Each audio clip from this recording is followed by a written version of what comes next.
大家好啊，歡迎返嚟食住玩紐西蘭。如果你嚟紐西蘭旅行，有啲嘢係早啲知道，都好過嚟到之後唔知點好，手忙腳亂。所以今日我就同大家分享5個實用貼士，幫你準備得更加充足，旅行嘅時候就可以玩得安心又開心啦。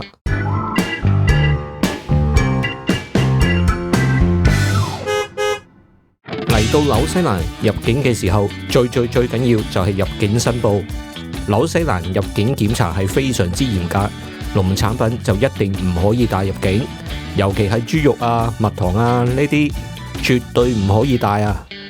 唔好諗住怕麻煩唔申報，偷偷咁自己帶過去，俾人抽查到呢，就會面臨高額嘅罰款。唔清楚嗰樣嘢帶唔帶得嘅話呢，就最好申報咗先。就算最後唔帶得啊，最多都係俾佢掉咗啫，起碼唔會俾人罰錢先啊嘛。另外啦，如果你有帶行山露營嘅裝備，例如行山鞋、背囊、帳篷、營具，只要上面有泥土、植物碎片，又或者係種子之類，都要記得清乾淨先好入境。另外，亦都要如實申報啊。總之，不論係農產品定係戶外裝備，記住申報先係王道，唔好心存僥倖，否則俾人罰款或者沒收裝備呢都好麻煩，千祈唔好搏啊！搞掂晒入到境之後，當然係搞通訊同上網啦。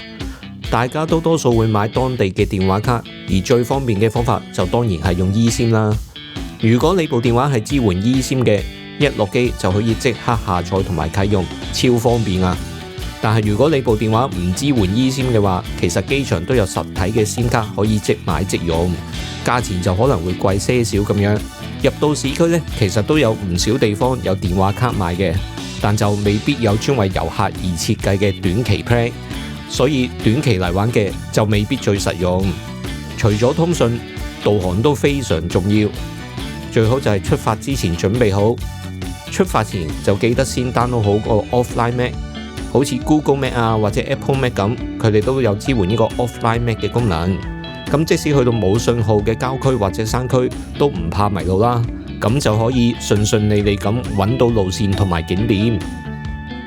之後就講下食啦。喺紐西蘭，大部分嘅 cafe 同埋小部分嘅餐廳都係要自己走去櫃台度落 order 同埋先俾錢嘅。如果你坐喺度一直等呢，都未必有人會埋嚟理你㗎。不過呢個又唔係絕對嘅，所以呢都係要自己留意下。另外，就算你去到一啲高級少少嘅餐廳，有人嚟 serve 你，幫你落 order 都好啦。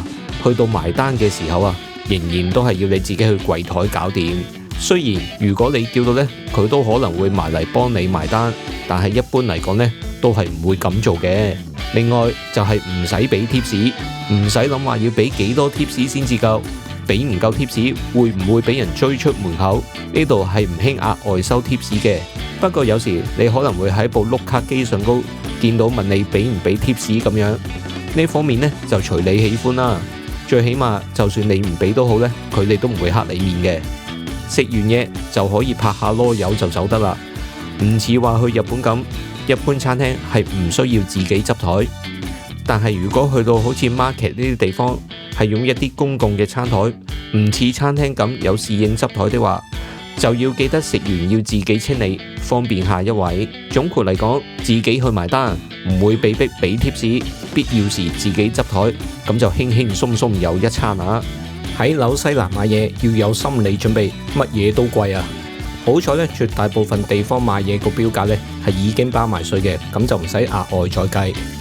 喺超市買嘢，價錢有時呢就唔係太按常理嘅，好多地方通常一次過買多啲呢就會平啲噶嘛，但係呢度嘅超市呢就未必啦。例如你買大支裝嘅漱口水咁講，除翻開會瞄呢，分分鐘仲貴過買支細支裝嘅，所以買之前呢最好睇清楚價錢，同埋留意單位價錢，咁就容易啲比較。仲有超市係唔提供膠袋噶，記得自備環保袋。如果唔記得咗呢，超市都有收費嘅環保袋可以買。